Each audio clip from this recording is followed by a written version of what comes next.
Hi hello नमस्कार, मी जयेश गवळी स्वागत करते न्यू ब्लॉगमध्ये. तर नवीन वर्षाची सुरुवात महादेवांच्या चरणांपासून समर्थ आम्ही महादेवाची पप्पा आता ताट घेऊन आले थावाला.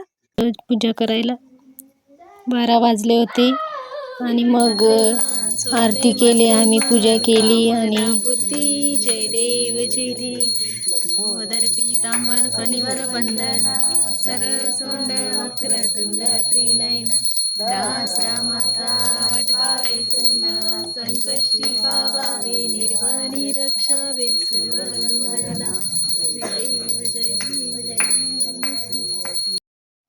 नवीन वर्षाची सुरुवात भोलेनाथांच्या दर्शनाने सुरुवात करू आपण. आम्ही छोटासा केक बनवला होता, केक कट केला मग आणि महादेवाला प्रसाद ठेवलं आणि सगळ्यांना दिलं थोडंसं प्रसाद. हॅपी न्यू इयर सगळ्यांना.